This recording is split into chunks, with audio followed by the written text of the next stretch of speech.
બજરંગીની કમાલ હો બજરંગીની કમાલ, બજરંગીની કમાલ હો બજરંગીની કમાલ, થઈ ગયા સુખી સંસાર બજરંગીની કમાલ, હોય ગરીબ કે ધનવાન બજરંગીની કમાલ, કૃપા થઈ એવી કે બધા થઈ ગયા માલામાલ, અરે બજરંગીની કમાલ હો બજરંગીની કમાલ, હે બજરંગીની કમાલ હો બજરંગીની કમાલ.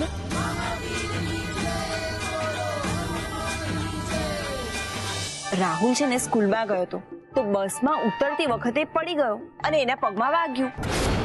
હે તો પછી બાને ક્યારે પાર્સલ કરું છું વૃદ્ધાશ્રમમાં?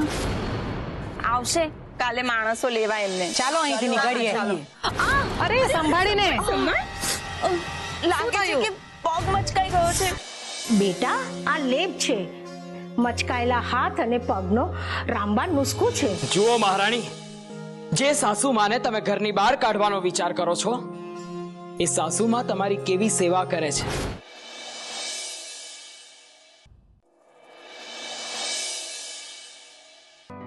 બેટા તું હજી કેટલો નાનો છે, તને આ બધી ખબર ન પડે. અને તને ખબર છે દાદીના હાથ કેટલા કાપે છે? એમને જો આપણે આ પ્લેટ આપીએ ને તો એ હાથમાંથી પડી જાય, એટલે સમજો. અને આ શું? રોટલી ક્યાં છે? રોટલી તો આપો. રાહુલ તું બહુ બોલે છે. હા, તમારા બંનેની આજકાલ છે ને મસ્તી બહુ વધી ગઈ છે. અને બેટા તું હજી નાનો છે. શું છે ને કે વૃદ્ધ લોકોને જેટલું સાદું ભોજન આપે ને એટલું જ એમના માટે સારું, સમજો.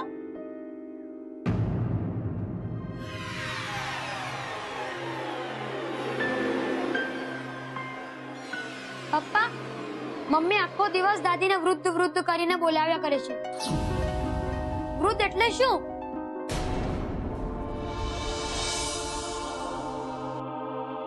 બેટા, જે લોકોની ઉંમર વધી જાય એમને વૃદ્ધ કહેવાય.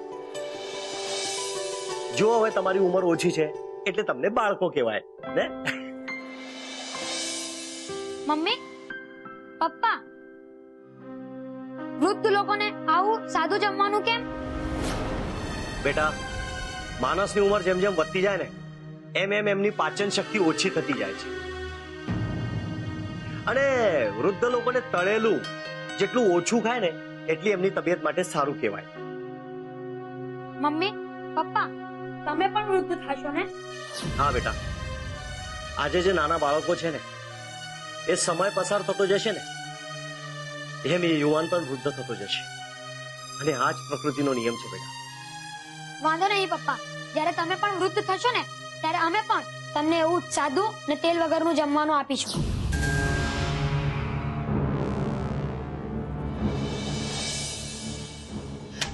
રાહુલ ચૂપ થઈ જા અને ચૂપચાપ બાને જમવાનું આપી આવ. ઊભો થા. ઊભી થા પિંકી. આખો દિવસ બા બા બા. બહુ મોડું ચાલે છે તારું. જા.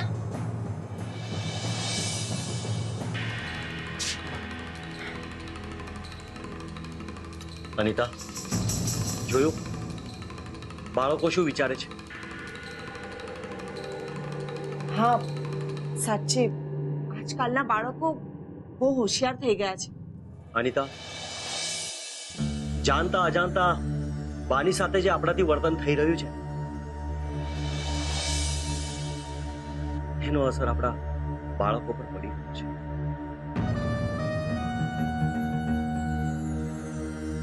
હા, તમારી વાત તો સાચી છે.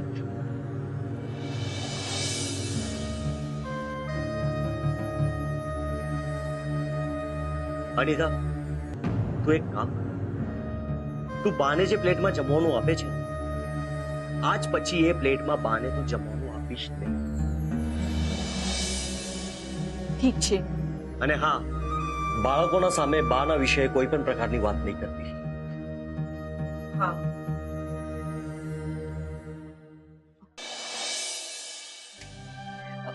બેટા રાહુલ, તને આ પ્લેટ નથી ગમતી ને? આને તું બહાર ફેંકી દેજે.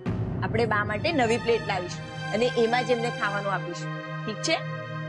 ના મમ્મી, આ કેવી વાત કરો છો? આ પ્લેટને હું નહીં ફેંકીશ. કેમ બેટા? પપ્પા તમે અને મમ્મી જ્યારે દાદી જેવા વૃદ્ધ થઈ જશો ને ત્યારે આ પ્લેટ કામમાં આવશે. ત્યારે અમે બી તમને આ જ પ્લેટમાં જમવાનું આપીશું. રાહુલ, કેટલું બોલે છે તું? હા, જા અંદર.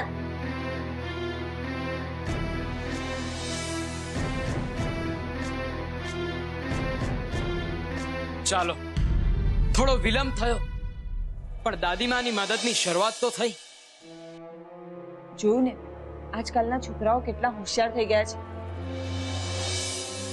એટલે જ કહું છું, જેમ બને એમ જલ્દી આ તમારા મમ્મીને વૃદ્ધાશ્રમમાં મોકલો, નહીં તો આ નાટક આ ઘરમાં રોજ રોજ થશે. હવે તું જ બોલ, હું શું કરું? જો, કાલે રવિવાર છે. વૃદ્ધાશ્રમના 2 કર્મચારીઓ આપણા ઘરે આવશે, પૂછપરછ કરશે. પછી જોઈએ આગળ શું કરવું છે.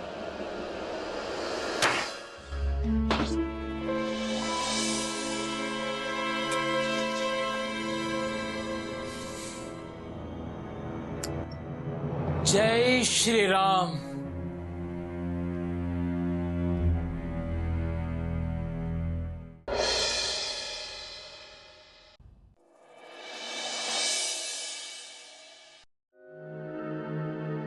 હે ભગવાન, ક્યાં રહી ગયા આ લોકો?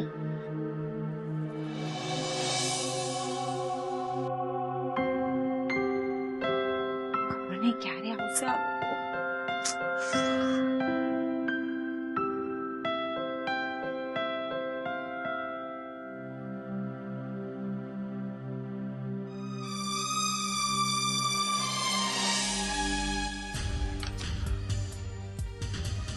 અનિતા, તું કેમ ટેન્શનમાં આમ તેમ ફરી રહી છે?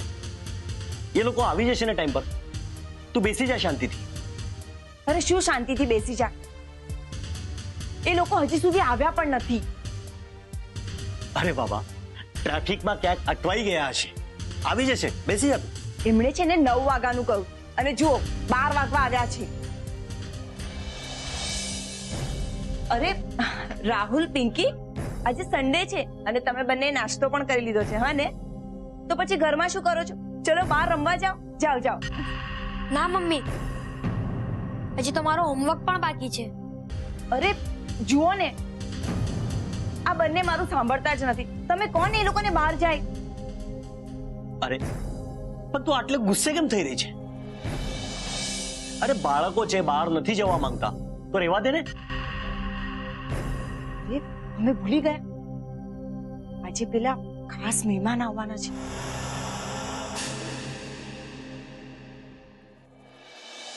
બેટા, રાહુલ, પિંકી, તમે એક કામ કરો, મમ્મીની વાત માનો અને બહાર રમવા જાઓ.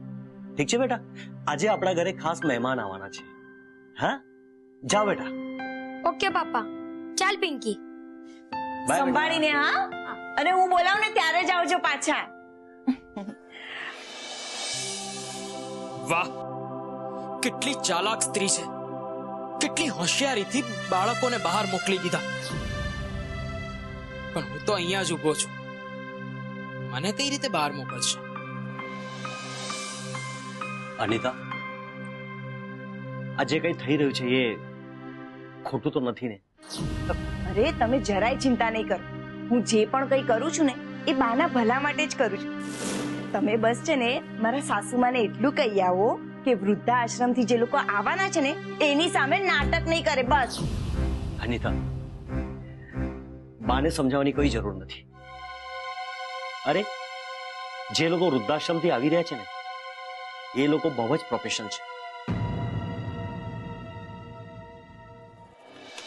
કેમ છો ભાવેશભાઈ? અરે પટેલ સાહેબ, નમસ્તે. નમસ્તે. આવો બેસો. નમસ્તે. અમે તમારી રાહ જોતા હતા. પટેલ સાહેબ, અમારી પત્ની છે અનિતા. તો તમે જ અનિતાબેન ને? ફોન પર મારી વાત તમારી સાથે જ થઈ હતી ને? હા હા, તમે બેસો ને, હું તમારા માટે ચા નાસ્તો લઈ આવું છું. હા? ના ના, ચા નાસ્તો તો અમે કરીને આવે. હવે આપણે મુદ્દાની વાત પર આવીએ. તમે તમારી માતાજીને વૃદ્ધાશ્રમમાં જ મોકલવા માંગો છો ને? હા હા, મારા સાસુમાં. જો આમ તો ફોન પર તમારી સાથે લગભગ દરેક વાતની ચર્ચા થઈ જ ચૂકી છે, છતાં પણ તમારા મનમાં કોઈ બી પ્રશ્નની શંકા હોય તો તમે પૂછી શકો છો.